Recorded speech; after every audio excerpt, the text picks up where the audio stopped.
Kumusta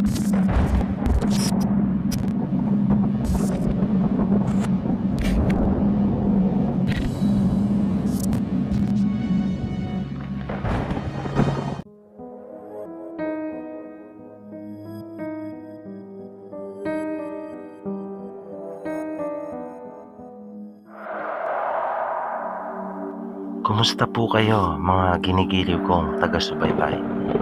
Muli po ay narito tayo para sa isa na namang kwento ng kababalaghan. At tulad po ng dati, ay hangad ko pong lagi na sana'y abutan po kayo ng pagtatangal na ito na nasa mabuti pong kalagayan, ligtas sa anumang uri ng kapahamakan at karamdaman. Nagkaroon nga ng kaisahan ang pinuno ng mga busaw at ang mga mandirigma ng kabutihan nang bigla na lamang gumuhit ang isang matalim na kidlat sa kalangitan. At narito na po ang pagpapatuloy ng kwento na magiliw niyo pong sinusubaybayan, ang anghelo, mortal na kalaban ng dyablo. Napatingin silang lahat sa gawing bintana na napaangil pa ang mga aswang nang tila makaramdam sila ng panganib para sa kanilang mga sarili. Nagsalita ang lider ng mga aswang na sinabing dumating ang taong nagtataglay ng mutya ng kidlat. Kaya nagkatinginan sina Pablo at Bernabe na kanilang naibulalas ang pangalan ni Pedring. Sinabi nila sa pinunong busaw na wala silang dapat na ipag-alala at sila na ang bahala. Kaya lumabas na sila ng pinto at sinalubong ito. Pagalit at sa malakas na tinig ay sinabi kaagad ni Pedring na kanyang naaamoy ang mga busaw. Nagmamadali daw itong sumunod kaagad nang malaman mula kanila Mir at Femia na may kaguluhang magaganap at nasa panganib sila Bernamir.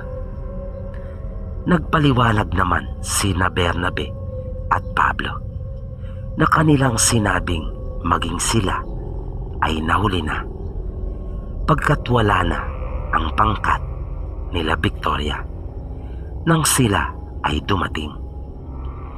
Ipinahayag ni Pablo na tama ang hinala nito ukol sa mga busaw at nasa loob nga ang mga ito.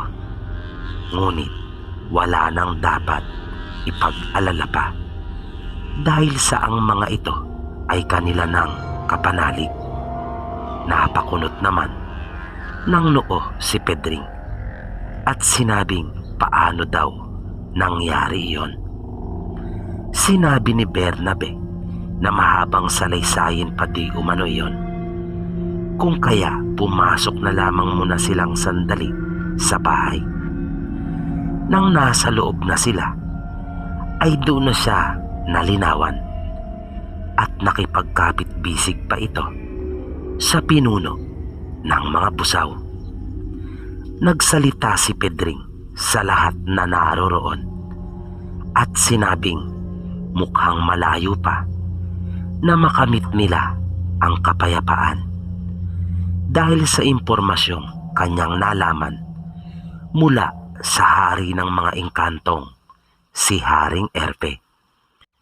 Nang mag-usisa sila kay Pedring ay sinabi nitong bukod kasi sa anak ng manananggal na si Victoria ay may isa pa umanong puwersang dapat silang paghandaan at ito ang pangkat ni Amelia, pagkat kasama nito ang dalawa sa kinikilalang vampira ng kanilang buong lahi na lubhang makapangyarihan.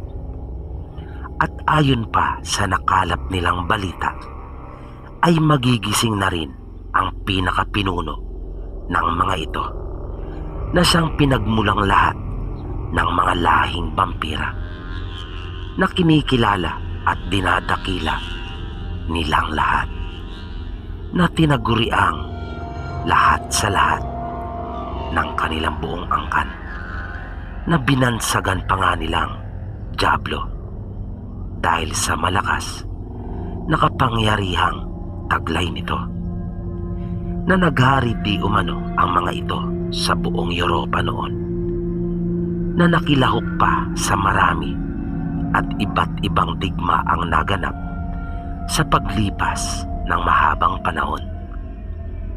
Dahil sa kapangyarihan nitong pagiging immortal, na nagpasya lamang itong mamahinga matapos na magkaroon ng kanyang mga mapagkakatiwalaan na maipagpatuloy ang kanilang lahi, dahil sa tagal na rin itong namuhay sa mundo. Natahimik ang lahat, na nakaramdam sila ng matinding pagkakilabot sa mga narinig mula kay Pedring. Nag-alala sila na baka tuluyan ng maglaho sa balat ng lupa ang kani-kanilang mga lahi kapag nagkataon, dahil sa vampirang tinaguriang Diablo. Sinabi ni Eliezer na ang lahi ng mga ito ay sadyang mga mapang-alipin, na ang nais talaga ay maghari sa ibabaw ng lupa. Nalaman niya umano ito sa mga matatanda sa kanilang kaharian. Nagsalita si Enoch at sinabi niyang hindi siya makapapayag na mapasailalim ng kapangyarihan ng mga vampira, dahil para sa kanya ang lahat ay nilalang na mamuhay ng malaya at hindi upang maging alipin. Pagpapaliwanag nito, nagsalita na rin ang pinuno ng mga busaw at sinabing makikipagkaisa din siya upang labanan ang mapang-alipin na mga lahi ng vampira kasama ng buo niyang angkan, na sinabi pa nitong kung sakaling malugmok siyang minsan pa sa labanan ay wag na raw siyang buhayin pa, pagkat mas ikasisiya niya na mamatay na ipinaglalaban ang kalayaan ng kanilang lahi. Sinabi din ni Bagdak na para sa kanya ay iyon ang pinakamatamis na uri ng kamatayan, ang mamatay sa labanan, na ipinaglalaban kung ano ang tama. Magkasunod ding ipinahayag nila Bernabe at Pablo kasama na si Pedring na hindi rin sila manghihinayang na ibuwis ang kanilang mga buhay para sa panig ng kabutihan, at napuno ang buong kabahayan ng kanilang mga pagpapahayag ng pakikipagkaisa laban sa puwersa ng mga vampira. Samantala, isang tauhan ni Amelia ang biglang dumating sa dating tinitirahan nila Victoria, kung saan sila panandali ang humimpil. Agad na ipinalita ng kanyang tauhan ang ukol sa kinaroroonan nito. Dagdag pa ng kanyang tauhan ay muli itong nakatikim ng pagkabigo na mapuksa ang binatang anghel, na bigla namang tumawa ng ubod lakas si Amelia at sinabing kailan ba nagkaroon ng maganda at matagumpay na plano ang malditang bruha na iyon. Sayang nga lamang daw at ibinigay niya ang kanyang pagtitiwala sa traidora na iyon, na matapos daw niyang tulungan at ituring na isang tunay na anak, ay pinagtangkaan at sinikap pa siyang patayin. Tuloy-tuloy na paglalahad nito ukol sa mga alaala na kanyang nagunita. Buti na lamang at nariyan ka, Bernardo. Sabay himas pa nito sa pisngi ng tapat na tauhan. Dahil sa iyo ay nabuhay akong muli. Kung kaya bibigyan kita ng isang mataas na posisyon at isang karanasan bilang gantimpala na hinding-hindi mo malilimutan. Sabay ikinumpas nito ang kanyang kamay at biglang sumara ng malakas ang pinto, na lumikha pa iyon ng pagkalabog na ikinagulat pa ni Bernardino at napatingin ito doon. Ngunit mabilis na ibinalik ang pagkakatitig sa magandang si Amelia, na dahan-dahan ang ibinababa ang pang-itaas na damit na nasa kanyang balikat, at nakita ni Bernardino ang makinis na braso ng kanyang pinuno.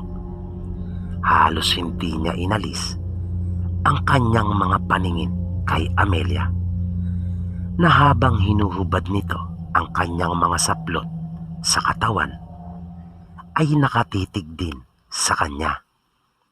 Mga tinging napakalagkit at nakakapang-akit na kahit sinong lalaki ay hindi makakatanggi sa kagandahan ng mukha at katawan nito. Hindi nakagalaw si Bernardino sa kanyang pagkakatayo. Pakiramdam nito ay nanigas na lahat ang kanyang buong katawan, pagkat lubang di niya iyon inaasahan na kanyang matitikman at makakasiping ang hinahangaan at tinitingalang pinuno, na lubos ang paggalang niya dito. At nang tuluyan ng mahubad na lahat ni Amelia ang kanyang mga saplot, ay dahan-dahan itong lumapit sa kanyang tapat na tauhan. Hinawakan niya ito sa pisngi at pagkatapos ay humaplos sa baba nito at ginawaran niya kaagad ng isang mariing halik. Nanlaki ang mga mata ni Bernardino nang maramdaman ang malalambot na mga labi ni Amelia, at napapikit naman siya nang maramdaman ang pagsipsip nito sa kanyang mga labi at dila. Tuluyan nang nawala sa sarili si Bernardino dahil sa sarap na kanyang nararamdaman. Hindi siya makapaniwala sa mga nagaganap ng mga oras na iyon. Naramdaman niya ang mga kamay ni Amelia na pumulupot sa kanyang likod at bewang, at nahiga na sila. Animoy sabik na sabik si Amelia sa paraan ng paghalik nito sa kanya. Naging malikot na rin ang mga kamay ni Bernardino, na tila nagustuhan naman iyon ni Amelia dahil sa kakaibang kiliti na dulot noon sa makikinis niyang mga hita at malulusog na dibdib, at napuno na ang silid ng mga malamyos na tinig ni Amelia ng mga pag-ungol at paghalinghing, na kanilang pinagsaluhang dalawa ang sarap at ligayang hatid noon sa buong magdamag.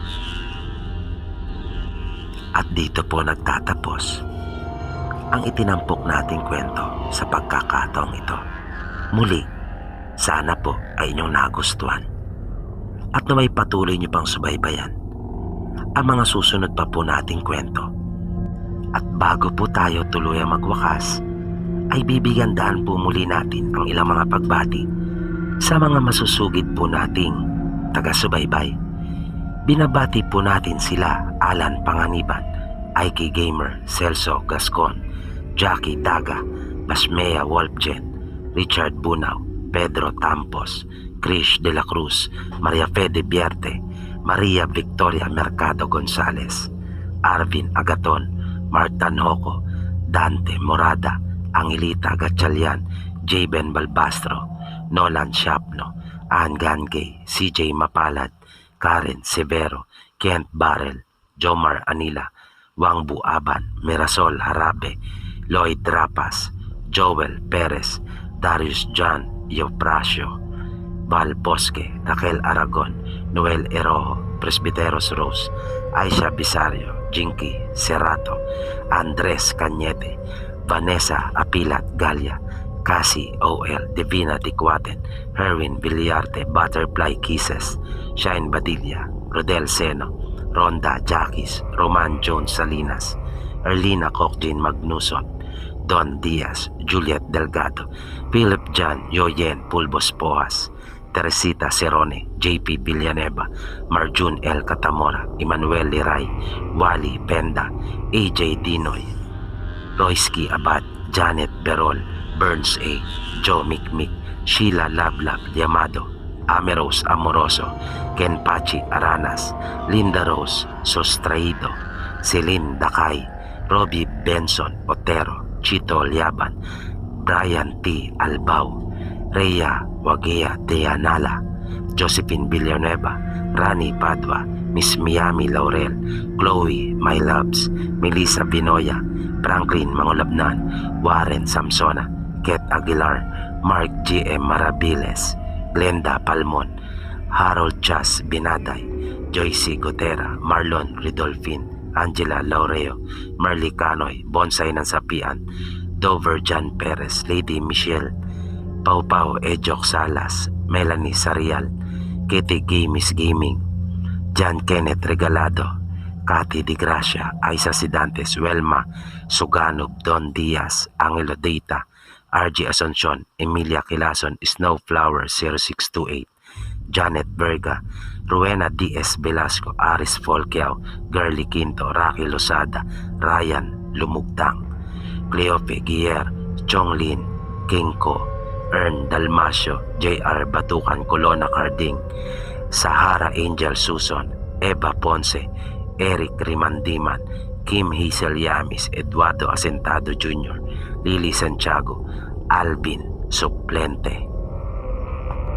Nais ko nga rin po palang samantalahin ang pagkakataon na ito upang batiin ang lahat po ng mga masusugid nating taga-subaybay, lalong-lalo na po ang mga kababayan nating OFW at Marino sa buong mundo.